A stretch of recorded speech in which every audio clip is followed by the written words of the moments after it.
Buenas, ¿cómo están estudiantes? Hoy día vamos a presentar la parte teórica de la sesión 4 que corresponde a lo que vendría a ser, eh, lo que vendría a ser la relación entre el triángulo de velocidades y la ecuación de Euler para hacer ciertos cálculos y después procederemos a desarrollar efectivamente unos problemas para verificar el contenido de lo aprendido, ¿no? Y reforzar también cómo es necesario hacerlo. Entonces, iniciamos con la sesión 4, lo que vendría a denominarse ecuación de Euler en turbomáquinas, que es simplemente en este caso, en este modelo de clase, es la presentación de la ecuación. No vamos a ver con tanto detalle la deducción, si se hace, ¿no? Pero no lo vamos a ver con tanto detalle, lo vamos a presentar, vamos a identificar cómo se correlaciona y con ello vamos a poder utilizarla, ¿no? ¿Para qué nos va a servir? Nos va a servir evidentemente de nosotros conocer un triángulo, de conocer un impulsor determinado. Nosotros, o sea, ¿para qué lo usamos? En el caso que nosotros tengamos un impulsor libre, suelto, y ese impulsor nosotros necesitamos armarlo. Evidentemente conocemos por ejemplo una bomba, tenemos el impulsor, necesitamos armarlo y ¿a qué motor lo acoplamos? ¿No? Entonces, analizando el triángulo de velocidad del impulsor que tendríamos, nosotros podemos determinar su ecuación de Euler y con eso determinar la potencia con que este impulsor debe trabajar. Entonces ahí recae la importancia de este modelo de trabajo. Entonces, hay que tener conocimientos previos, ¿no? De lo que vendría a ser cantidad de movimientos y lo que es operación con vectores, ¿no? Esos son los saberes previos.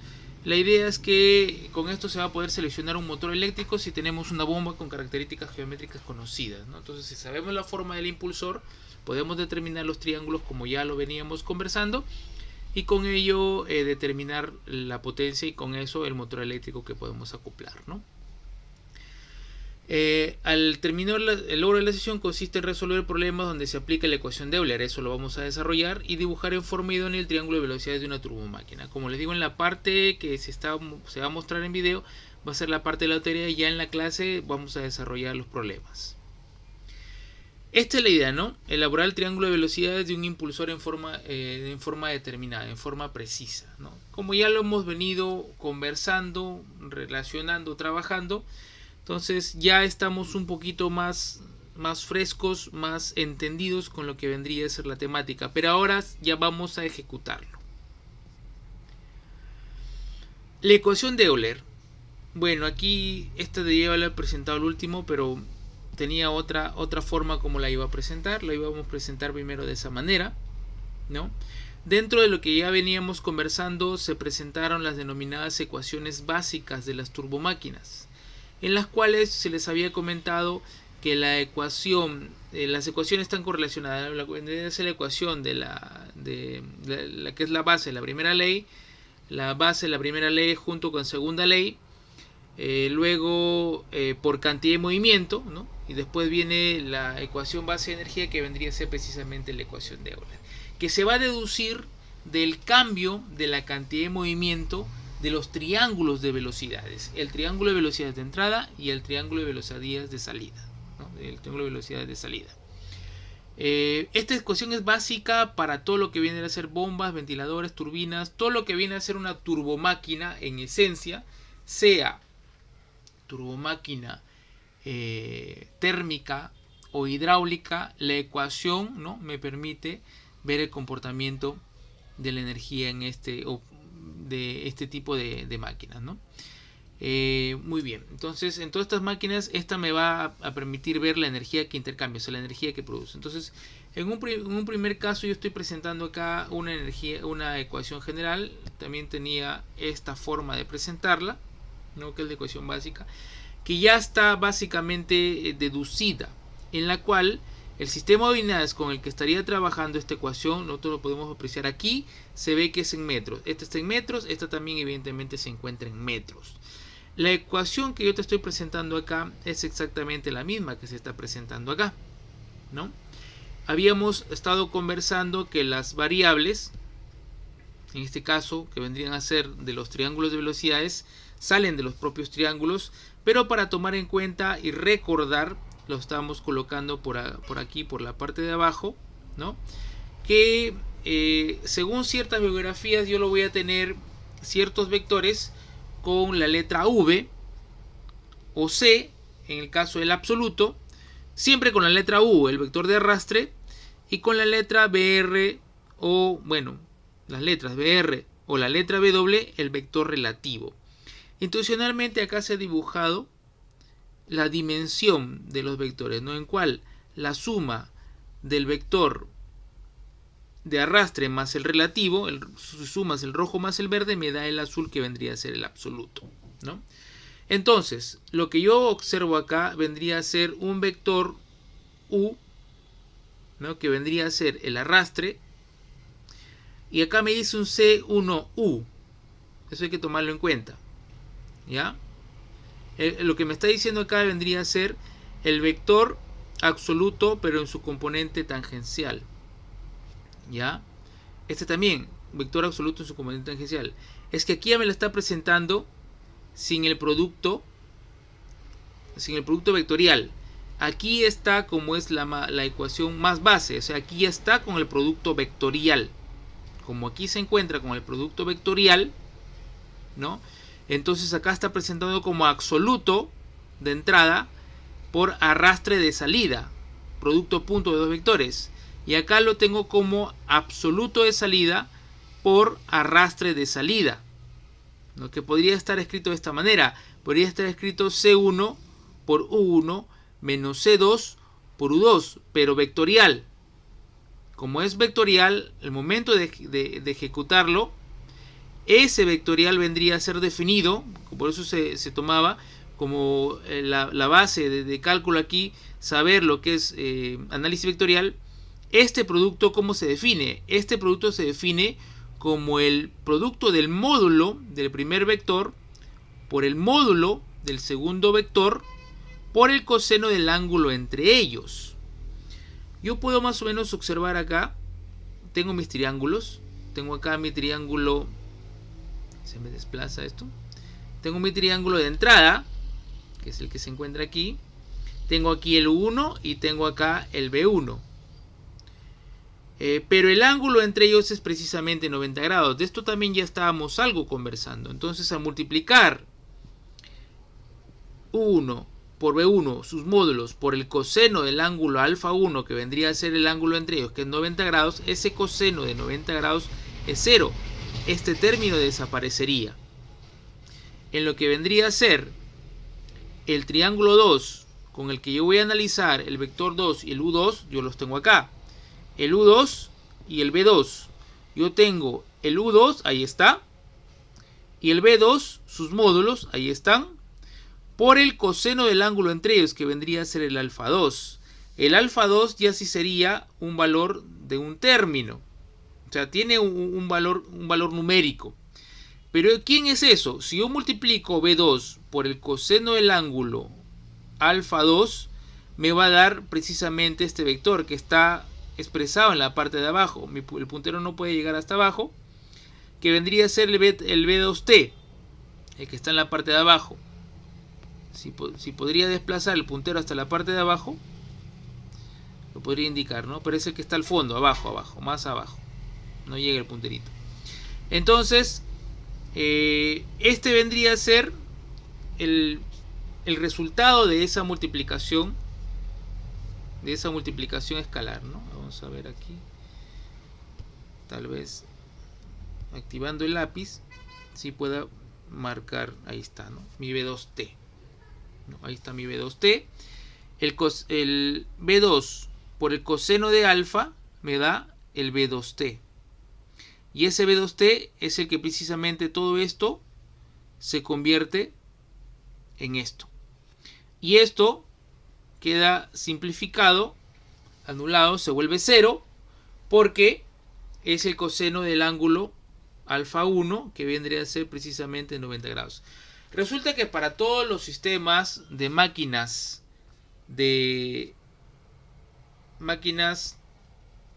turbomáquinas, lo que vendría a ser generadoras, como es el caso de las bombas, ventiladores, ¿no? Se cumple esta condición de ecuación. No siempre en el caso de las turbomáquinas, turbinas, ¿no? Turbomáquinas motores que vendrían a ser turbinas. Entonces, mantenemos esta condición, ¿no? Se cumple esta condición, ¿ya? Y al cumplirse esa condición, ¿no? Bueno, en realidad si se cumplen básicamente todas las máquinas, este término desaparece, ¿ya? Entonces aquí tengo cómo queda finalmente la ecuación de Euler, ¿ya? Entonces la ecuación de Euler estaría constituida, según los términos que tengo acá, esto estaría definido en metros. Pero eso, ¿qué significa? Porque la ecuación vendría a ser una ecuación de energía y vendría a definirme kilojoule, ¿no? Kilojoule por Newton. ¿Qué significaba? Significa energía por peso de sustancia. Eso es lo que me da metros. Kilojoule por Newton me da energía, bueno, kilojoule o kilonewton, ¿no? O joule sobre Newton también podría ser. Eso me viene a definir la cantidad de energía específica por peso de sustancia, ¿ya? Y que nosotros lo vamos a ver en metros. Pero acuérdense que ese metro no significa una longitud, claro, una longitud energética sí, pero no significa una longitud medida. Significa una cantidad de energía que equivale a una columna de fluido de tantos metros de altura. Eso es, ¿no? O a una caída de fluido de tal altura, o que el fluido va a poder elevarse hidráulicamente, porque hay que especificar eso, a una determinada altura. Eso es lo que significa. Y lo que queremos recalcar aquí es que esta ecuación está prácticamente definiéndose en base a sus triángulos de velocidades. Entonces, los triángulos de velocidades habíamos conversado que lo obtenemos a partir del impulsor, si es que el impulsor lo tenemos hecho. Pero si es que tenemos nosotros a desarrollar el diseño, con el triángulo de velocidades le damos la forma al impulsor, ¿no? Y eso lo vamos a determinar también a partir de la ecuación de Euler.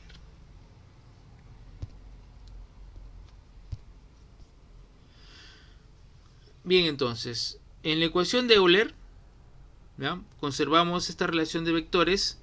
¿Qué sucede con estos vectores? Para repasarlos, para definirlos.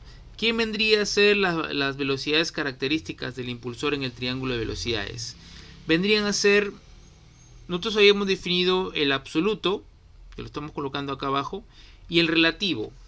El que no podemos observar acá directamente en el dibujo, porque no me lo ha representado, vendría a ser el vector de arrastre.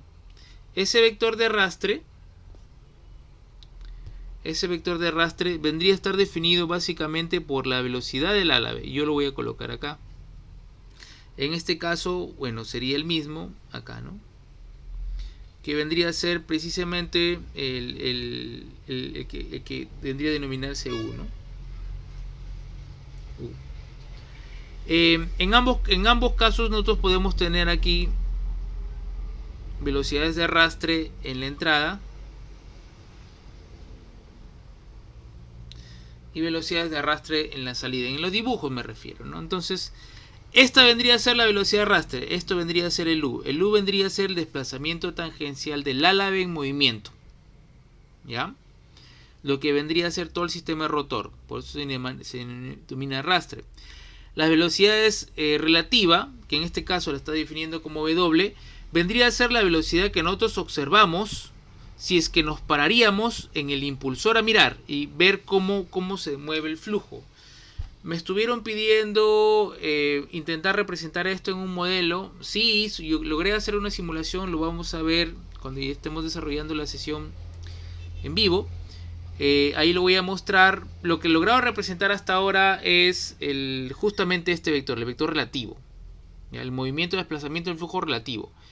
Me falta ver cómo logro representar los otros vectores, ¿no? Como ves acá, tendría que representarse en movimiento. Tú estás observando el absoluto, que pareciera que atravesara los álabes. No, lo que resulta es que los álabes están en movimiento. Como los álabes están en movimiento, nosotros vemos el desplazamiento del vector absoluto también en movimiento. Pero como lo vemos desde afuera, ¿no? Lo vamos a ver que se mueve con todo y el rotor. Ese vendría a ser el absoluto. Y eso es lo que vamos a apreciar realmente, porque el relativo no lo vemos. El relativo solo si estamos parando, girando junto con el álave, con el impulsor en este caso, nosotros podríamos observar el vector relativo. Una idea interesante es de repente lograr colocar una camarita, ¿no?, que se vaya en el impulsor y lograr ver los flujos, ¿no? Sería interesante. Definiéndolo, ¿no?, a partir de un impulsor yo tomo un pedacito que vendría a ser el pedacito que yo voy a analizar un solo álave, ¿no? Con ese pedacito nosotros analizamos los triángulos de velocidades. Bueno, aquí está descrito un tanto de manera arbitraria, no veo los 90 grados que estamos comentando hace un momento, ¿no? Porque es un dibujo general, en el cual lo que me está mostrando básicamente es dónde se encuentra el punto de entrada. Habíamos estado conversando, ¿no?, que nos va a definir la forma del álave, sí, nos va a definir la forma del álave, pero en realidad el triángulo de velocidad me representa la línea de corriente que está entre dos álaves, que curiosamente esa línea de corriente va a tener la misma forma que la forma del álave, ¿no? Entonces el vector relativo es el que va adoptando la forma de la línea de corriente. El vector relativo aquí está entrando y también aquí está saliendo, ¿no? Entonces el vector absoluto en este caso está representado con negro, con C1. Vendría a ser el que yo veo desde fuera. Desde afuera yo puedo ver cómo entra el flujo y cómo sale el flujo. Un impulsor que está rotando, nosotros vamos a ver que el flujo lo está como que disparando hacia arriba, pero en realidad sale en la línea que yo voy a ver, la línea de corriente, si estuviera parado dentro del impulsor, ¿no? Y los otros vectores, lo que estoy observando, que está curiosamente en rojo también, los U1 y U2, son los vectores que me están representando el movimiento del álave. Entonces, este triángulo que vendría a ser el de entrada, yo lo voy a representar de esta manera, el triángulo de entrada. Aquí se ha desplazado un poco, ¿no? He desplazado el vector W1, o denominado también BR1, a esta posición, luego se ha girado para una mejor presentación y así es como lo podemos apreciar, ¿no? Y el vector de salida, según el dibujo también que tenemos acá, se ha desplazado. Podemos haber desplazado el de acá, ¿no?, el W2 relativo a esta posición y lo giramos para presentarlo, ¿no? Y tenemos el triángulo de salida. Como venimos recalcando, ¿no?, la diferencia de las cantidades, de la cantidad de movimiento entre el triángulo de entrada y el triángulo de salida es lo que me da el intercambio energético en el impulsor, y ese intercambio energético me lo va a definir precisamente la ecuación de Euler, ¿ya? Pero en la ecuación de Euler, como podemos apreciar, vamos a ver que al final va a recaer directamente en la constitución del triángulo de salida, que vendría a ser este, porque al final queda definido en base a los valores de salida, ya que si es el caso de una bomba, el triángulo de entrada tiene un alfa 1 igual a 90 grados, prácticamente estos términos desaparecen, ya no generan un valor de influencia, ¿no?, en lo que vendría a ser el intercambio energético, pero sí precisa que esto tiene que ser 90 grados. Entonces los triángulos de velocidades, y parte de la definición, ¿no?, que el triángulo del C1 vendría a ser la velocidad absoluta de la partícula de fluido, el 1 la velocidad periférica tangencial, que vendría a ser la velocidad tangencial netamente dicha, que va a depender de las RPMs, y el W1 la velocidad relativa, ¿no?, que viene a ser, me dice, la velocidad tangente del álave, claro, porque es la velocidad que me define la forma del álave, es la velocidad con la que se va a desplazar la trayectoria del flujo en el álave. Y matemáticamente, bueno, en este caso vectorial, la suma de los dos vectores, el relativo y el de arrastre, me tiene que dar el vector absoluto como antes lo estábamos definiendo. Lo que se refiere a cada uno de los valores de la ecuación, ¿no?, aquí me está representando de manera general. De ahí lo vamos a ver con detalle, ¿no?, porque acá me está representando sin una constitución fija. Pero ¿para qué me sirve esto? Para representar qué es todo lo que existe y por ahí darnos cuenta de una relación, digamos, curiosa, por decirlo así. Tenemos ya representado en este caso la velocidad absoluta con C, la velocidad relativa con W y la de arrastre con U, ¿no? Y tenemos aparte otros vectorcitos como son CU1 y WU1 y CM1 y WM1. Si nosotros intentamos recordar, porque ya lo hemos visto, eso fue la insistencia en la clase anterior, las clases anteriores, de entender muy bien lo que vendrían a ser los planos, ¿no? Si estaríamos hablando de un impulsor centrífugo, sabemos que la vista de este triángulo lo tenemos en la vista transversal y que el plano meridional atravesaría básicamente esta línea, como lo podemos observar acá. Este vendría a ser el plano meridional y este vendría a ser el plano tangencial. Como es el tangencial, en el plano tangencial se desplaza precisamente el vector U. En este caso, como es el de entrada, es el U1, ¿no? Entonces, el U, al estar en el plano netamente tangencial, no tiene componente radial. Si es en este caso, o mejor dicho, lo podemos denominar como meridional directamente, porque esto es lo que vamos a hablar, pero si es un totalmente centrífugo, ese meridional curiosamente es un radial, ¿ya? Entonces es un radial porque está en el plano meridional, en el cual aparecen estos. Muy bien.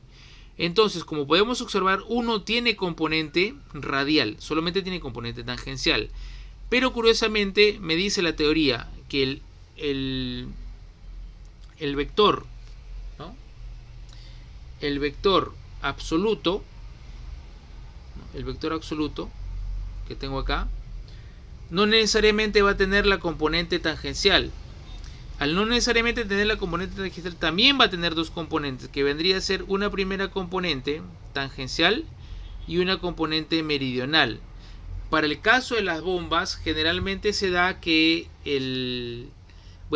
se va a dar siempre, no es que generalmente, se va a dar siempre que el triángulo de velocidad de entrada no tiene una componente tangencial, tiene netamente una componente meridional, no estoy diciendo radial, meridional.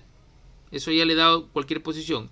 Al tener una componente meridional se conserva siempre que el ángulo entre el C1 y el U1 es 90 grados. Entonces no tiene componente tangencial. Como no tiene componente tangencial, el CM1 vendría a ser igual para la condición general. Vamos a ver un dibujo que me representa mejor. Viene a ser para condición general igual al C1. ¿Ya? Y tengo también el vector de arrastre que sí observo acá que el vector de arrastre, el vector relativo, ¿no? Tiene componentes. Tiene su componente, se encuentra aquí definido como su componente tangencial y su componente radial o meridional. ¿Ya? Un dato importante, un dato muy importante, es que ambos vectores, el absoluto como el arrastre, tienen a la misma componente, como componente, a la misma o al mismo vector meridional. ¿Ya? Eso es importante. Al mismo vector meridional. Y que básicamente solo en dimensión, porque esto no se cumple precisamente, esta ecuación podría estar mal, solo en dimensión, yo tengo que se relaciona, bueno, porque están en la línea tangente, ¿no? El arrastre está constituido en dimensión por la componente tangencial absoluta y la componente tangencial relativa. ¿Ya? Y acá me está identificando cada uno de esos, ¿no? Velocidad periférica o velocidad absoluta del álave, velocidad absoluta del fluido, ¿no? Velocidad relativa del fluido con respecto al álave, componente meridional y componente periférica, ¿no? Periférica se refiere a componente tangencial. En el de salida, bueno, aquí está ya, todavía este es el de entrada, pero este está ya definido de manera más concreta, ¿no? Definido de manera más concreta. en el cual yo puedo observar aquí, si es que lo quiero representar, que este vectorcito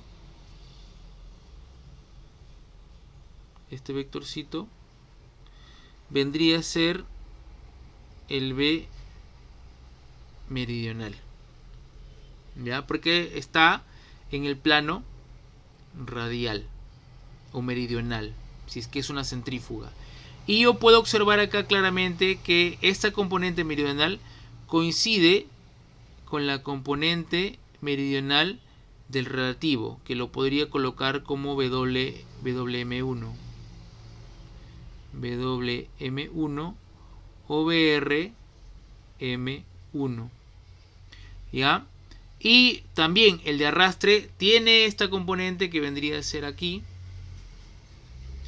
que vendría a ser el relativo, se escribe sub U, que significa tangencial, o lo podemos tener como el W1, el WU. No lo puedo escribir por ahí, lo voy a colocar acá. El WU. Todos los casos son 1, ¿no? Todos los casos son 1. Vector 1, ¿no? Entonces aquí tenemos la constitución del triángulo de velocidades. Importante aprenderse, más que todo, lo que vendría a ser este, ¿no? Este de acá. Este triángulo, ¿ya? Porque es el más representativo. Es así como se va a desarrollar. Entonces, con este vamos a operar. ¿Dónde se encuentra el alfa? Que es la relación entre el arrastre y el absoluto. Y dónde se encuentra el beta, que es la relación entre el arrastre y el relativo. Dicho en otras palabras, si lo queremos decir de otra manera, el alfa me dice cómo entra el absoluto. Todo en función de la tangente, que vendría a ser precisamente U, que es el arrastre, ¿ya? Entonces, ¿cómo está entrando el absoluto? ¿Cómo está entrando el absoluto? Me lo dice alfa. ¿Cómo está entrando el relativo? Me lo dice beta, ¿ya? Siempre va a ser así. Alfa me dice cómo se comporta el absoluto y beta me dice cómo se comporta el arrastre. Y generalmente beta es el que me va a decir cómo se comporta el álave, ya que el álave tiene que ser paralelo al arrastre. En el triángulo 2, que vendría a ser el triángulo de salida, acá está, digamos, un poco mejor representado, ¿no?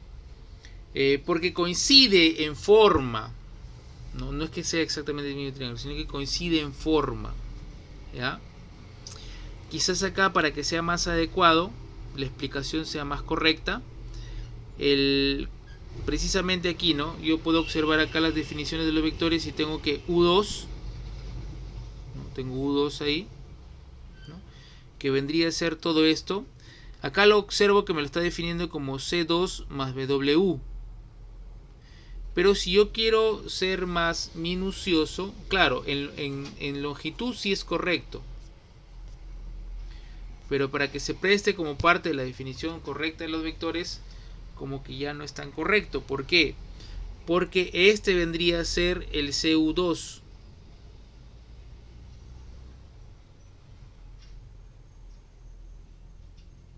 Hasta acá, ¿no? Este vendría a ser el CU2. Bueno, ahí está, ¿no? Está el nombre.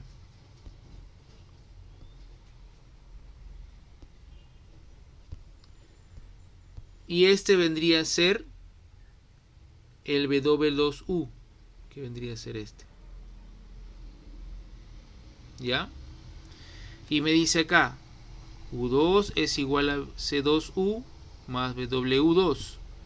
En cantidades, como ahí no me está especificando direcciones, en cantidades de módulos sí, es cierto, ¿no? Pero por definición vectorial, la manera correcta debería ser así, ¿no? Por definición vectorial, o sea, si es que lo voy a escribir como vectores, tendría que escribirlo así. CU2, bueno, vamos a ponerlo con un espacio para que se note bien. Acá borro esto porque si no me permite. Vendría a ser así. U2 vectorial sería igual a C, ¿no? A C, como tiene una sola componente, U2 vectorial menos W U2 vectorial. Entonces yo si observo acá, estoy en la misma dirección que C, U está en la misma dirección que C, y el WU lo invierto de dirección, ¿no? Y ahí sí me da correctamente lo que me está diciendo, ¿no? Por la definición, aquí simplemente me está dando por dimensión, no me da vectores, y bueno, acá sí está también su base de definición, ¿no? Esta es la definición concreta, completa, ¿ya? El absoluto, esto es claro, para que sea correcta, para que sea más correcta, acá debería haber estado sus vectorcitos. Bien, ¿ya? Para que concuerde con la explicación anterior. Entonces aquí podemos observar que la componente de W2, la dirección que opta, ¿no? Debido a que W2 tiene esta dirección, va hacia arriba, es evidente que su componente está como ya lo estamos presentando, ¿no? En esta dirección. Muy bien. Es el mismo triángulo. Si tú agarras y le das la vuelta, vas a darte cuenta que es el mismo triángulo el que tenemos aquí, ¿no? El que tenemos aquí representado, ¿ya? En donde la componente meridional es componente meridional del relativo y es componente meridional del absoluto. Ahí está, ¿no? Componente meridional del absoluto, ¿ya? Esa componente meridional me va a constituir tanto el vector relativo como el absoluto. Un detalle importante, que esta componente meridional, bueno, lo vemos en las siguientes diapositivas, es la que básicamente se va a conservar en el flujo, la que viene a partir de la componente meridional de entrada. No es exactamente la misma, ¿no? Pero se va a asumir que es casi la misma para que el diseño no tenga pérdidas o tenga menos pérdidas hidráulicas precisamente. Entonces ese sistema me va a permitir definir a este vector muy próximo a B1, que vendría a ser más o menos, ¿no? Si es que queremos intentar definir, lo que estamos tratando de decir es que el B1 meridional es igual al B2 meridional. Esto me va a servir mucho para construir mis triángulos, o al menos que me den condiciones especiales, porque esto es una regla general, pero puede darse una condición especial, ¿no? Porque en realidad esto no es un igual exacto, sino es un aproximado, por eso es que es una regla general. Entonces yo puedo trabajar con esto muy tranquilamente, ¿ya? Entonces si yo tengo esto, yo puedo construir a partir del triángulo de entrada el triángulo de salida y la geometría del mismo impulsor, ¿no? Bien, entonces resulta que el B1 meridional, como se cumple la condición de que B1 siempre va a estar a 90 grados de el arrastre, en este caso si es un vector o un impulsor centrífugo, para el centrífugo se cumpliría la condición de que B1 es el B1 meridional propiamente dicho, ¿ya? Bueno, eso es una regla general básicamente también. Entonces ya tenemos ahí más o menos definidas los dos triángulos, ¿no? ¿Qué más me dice acá? U2 es la velocidad periférica o velocidad absoluta del álave, ¿sí? Velocidad, claro, velocidad periférica, velocidad del álave básicamente. C2 es la velocidad absoluta del fluido, lo que todo se va a analizar en base al fluido. W2 velocidad relativa del fluido con respecto al álave. Y el C2 meridional, componente meridional de velocidad absoluta, y su 2 componente periférica o tangencial de la velocidad absoluta. Tenemos el ya constituido de manera correcta. Este triángulo sí está bien dibujado, digamos así. Bueno, en realidad no al 100% porque me ha desplazado un poquito el... Bueno, es que depende qué tipo sea, ¿no? Aquí la condición es que siempre depende cómo esté dibujado en realidad, ¿no? siempre el vector absoluto tiene que ser perpendicular al arrastre, ¿no? Netamente. Entonces el arrastre para este dibujo vendría a ser este, el de entrada. Este vendría a ser el arrastre de salida. ¿Cómo lo está representando acá? Me lo está representando como velocidad rotacional por radio. La velocidad rotacional por radio vendría a ser igual al tangente, a la tangente, ¿no? Y como podemos observar, bueno, acá no me está representando los ángulos alfa expresamente dados, pero sí me está representando los ángulos beta expresamente dados, ¿no? Como que es el ángulo entre el vector de arrastre y el vector relativo. Acá también está, ¿no? El vector de arrastre es el ángulo del arrastre y el relativo me lo está entregando ahí también, ¿no? Esa es la parte importante de esta gráfica. ¿Cómo se deduce la ecuación de Euler? Se deduce la ecuación de Euler por mediante lo que vendría a ser la cantidad de movimiento, como lo habíamos estado conversando, ¿no? Básicamente la cantidad de movimiento. Ahora tú lo puedes determinar directamente por cantidad de movimiento o por movimiento o cantidad de movimiento rotacional, que vendría a ser el momento cinético, ¿no? En lo cual lo que estás haciendo es multiplicando la velocidad por un radio, para que todo esto que vendría a ser una fuerza, en el caso del análisis de cantidad de movimiento, ¿no? En el caso del análisis de cantidad de movimiento lo analizamos como una fuerza. ¿Por qué? Porque esa fuerza, ¿no?, definida entre el tiempo, esa fuerza, ¿no?, ese diferencial de fuerza, ¿no?, vendría a ser, le cambia la cantidad de movimiento en el tiempo. Eso vendría a ser, ¿no? Entonces, el cambio de cantidad de movimiento en el tiempo me da la fuerza. Y el cambio de la cantidad de momento en el de torque en el tiempo me va a dar el momento cinético en este caso. ¿Ya? Ambas ecuaciones se analizan, ¿no? Acá lo que me está definiendo es algunos parámetros como son el caudal,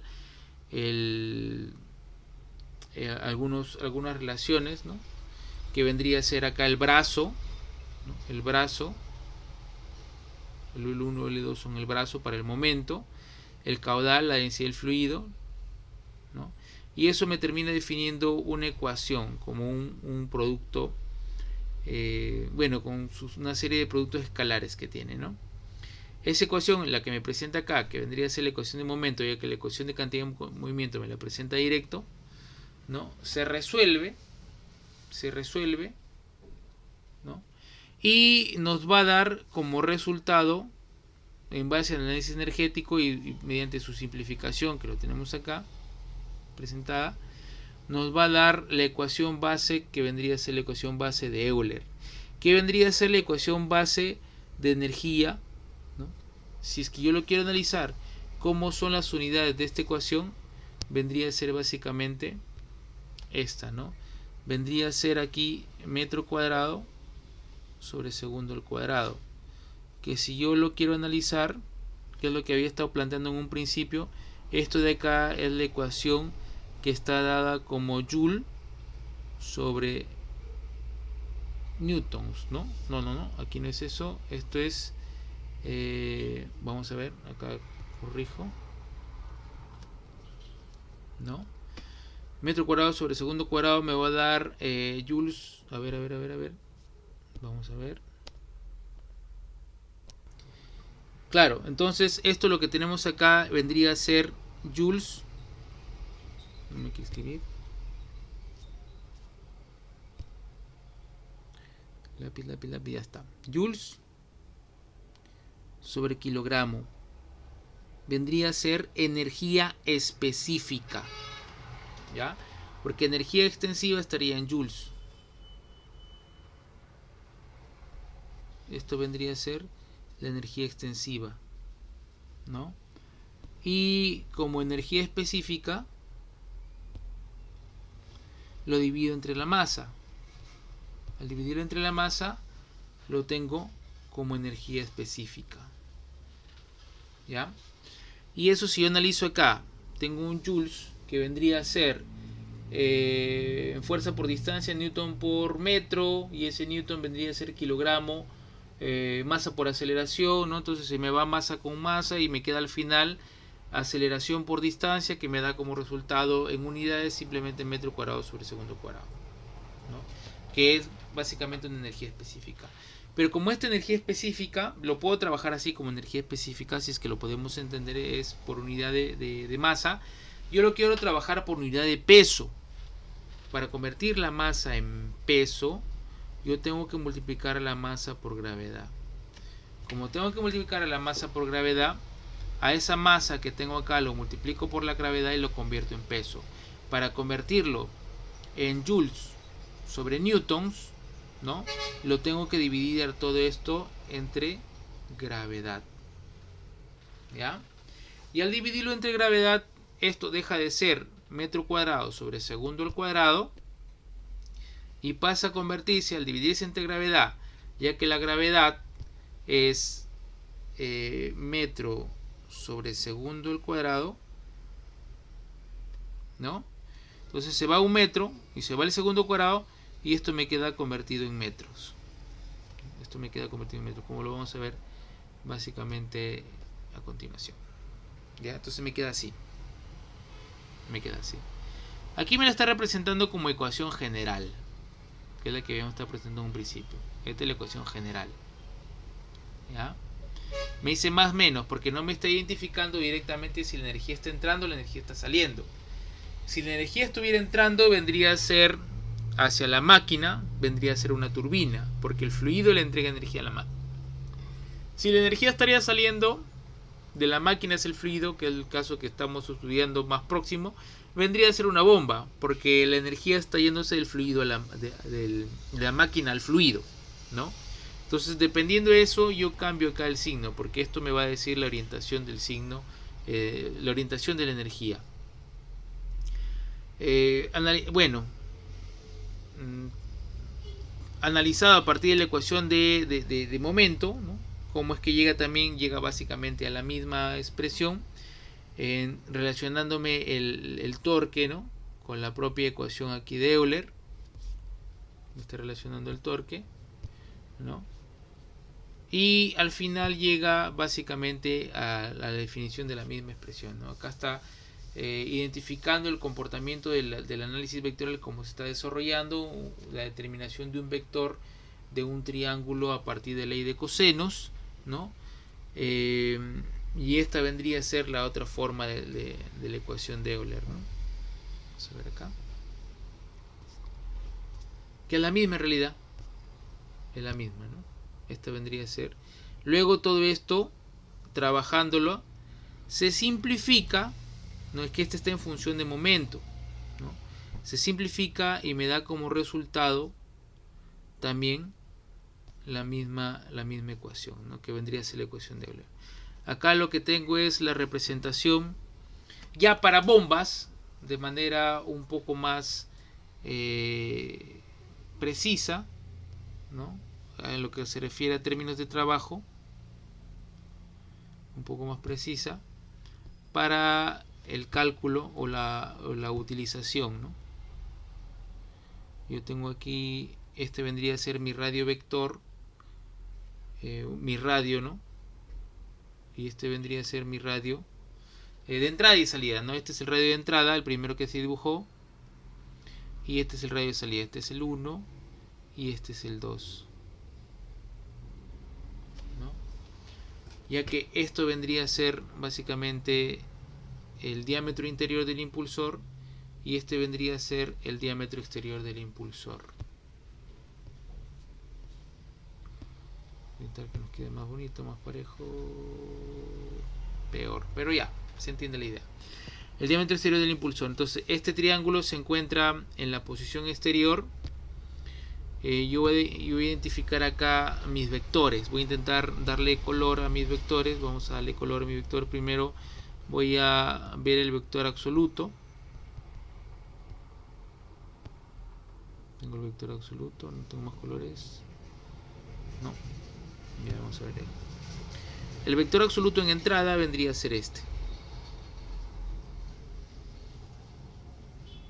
vector absoluto de entrada, vector absoluto en salida es este, pero esto yo no lo tengo definido ya en el dibujo. Lo que yo ya tengo definido, si es preciso, es este vector y el vector de arrastre, que vendría a ser este. Esos vectores yo los tengo definidos, ¿ya? Esos vectores me pueden dar a conclusión este vector, porque hago la operación, ¿no?, de la resta del absoluto, que es el B1, menos el arrastre, que es el U2, y me da el relativo, que es el vector que me está representando la dirección con que el ala B se va a proyectar. Acá para completar pintamos este rojito. Una vez que ya tengo ese vector, ¿cuál es el vector que coloco? Este B1 habíamos dado más o menos esta idea, esta tendencia, ¿no? Tengo que este B1 es igual al B1 meridional, y el B1 meridional es igual al B2 meridional, y el B2 meridional, bueno, está definido como tal. Está definido como tal. Entonces significa que este es aproximadamente igual a este. Yo lo digo aproximadamente porque no siempre es igual, pero generalmente sí. Entonces dimensionalmente, como el vector meridional para el centrífugo se encuentra en la orientación radial, yo lo puedo trazar acá. Ya está ahí, ¿ya? Y ya tengo su longitud. Vamos a hacer unos ejemplos, resolver problemas directamente para poder observar con detalle este método. Aquí estoy rayando encima y luego vamos a operarlo completo. Ya lo tengo ahí ese vector, ¿no? Entonces ese vector, una vez que ya se lo tiene, ¿qué más puedo tener? Yo lo que tengo es el ala B, la orientación del ala B. Como tengo la orientación del ala B, lo que tengo es esto. ¿Qué dimensión? No lo tengo, ¿ya? ¿Qué dimensión? No lo tengo. El otro que también tengo, si es que yo lo quiero definir, yo tengo este que vendría a ser el vector de arrastre en la salida. Ese vector de arrastre en la salida yo lo tengo, pero quiero formar el triángulo. ¿Cómo formo el triángulo? Yo lo que voy a hacer es, voy a trazar ese vector, pero no lo trazo en este punto para poder observarlo. Yo lo trazo sobre el vector meridional, el B2 meridional, sobre. Yo lo puedo trazar así. Acá está. Ahí está. Tampoco me va a dar el triángulo. Entonces, ¿qué se hace? Trazas el vector meridional de salida, pero lo trazas en un punto, como sabes que es tangente, que pase, o sea, el vector absoluto, el vector de arrastre que digo, lo trazas tangencial, pero tiene que pasar sobre el borde del vector meridional y cruza con el vector relativo. Aquí donde cruza con el vector relativo, esto me va a servir para definir ya la dimensión del relativo, porque el relativo yo lo tengo acá solamente su dirección, más no su dimensión. Y como yo ya tengo sí la dimensión y dirección del B2 meridional, yo coloco el B absoluto, el de arrastre, sobre el B2 meridional en posición tangencial, y donde cruza con el relativo es ahí donde el relativo termina, ¿no? Y luego, ya con eso, yo ya tengo correctamente definido, junto nada más, ya el vector absoluto de salida. Entonces así se va a trabajar los triángulos. Entonces, ¿cómo te podemos dar como ejemplo? Te vamos a presentar un ejemplo en que te damos las revoluciones, ¿ya? Y tienes, por ejemplo, tienes dibujado acá, como está dibujado el ala B, y tú tienes que determinar cuál es esto, ¿no? Cuál es la potencia que me va a estar entregando ese impulsor. Es una potencia específica la que me va a dar, me lo va a dar en metros. Eso, conociendo el caudal de entrada, yo ya tengo esto como potencia teórica definida. ¿Por qué a partir del n? A partir del n, yo conociendo los diámetros, la posición de los diámetros, yo ya conozco las velocidades de arrastre. Como conozco la velocidad de arrastre, conozco de repente el caudal de flujo. Si yo conozco el caudal del flujo, yo voy a poder determinar cuánto es el V1. Si yo determino el V1, yo ya tengo el V2 meridional. Si ya tengo el V2 meridional, puedo terminar definiendo el triángulo, puedo encontrar el U2, bueno, ya lo tenía, y lo que nos falta encontrar acá es el V2 tangencial, que es precisamente este, ¿no? Lo vamos a dibujar con otro color. El V2 está siendo este, el absoluto, el V2 tangencial es este, que es el que hasta este instante no lo teníamos. Este es el V2T. El V2 tangencial. El V2 tangencial. Ese V2 tangencial es el que lo vamos a usar junto con el U2 para resolver la ecuación de Euler. Y con esa ecuación yo ya tengo la potencia de la máquina, claro, definida en metros. O sea, el H de bomba. En este caso, el H del impulsor, porque después con las pérdidas ya se convertiría en el H de bomba. Bien, muchachos, hasta acá la parte teórica. En la sesión de clase nosotros vamos a trabajar más que todo precisamente esto, ¿no? Pero ya lo vamos a resolver en casos, ¿no? Entonces espero que esta explicación les sirva de base para poder desarrollar con más armonía la sesión de clase.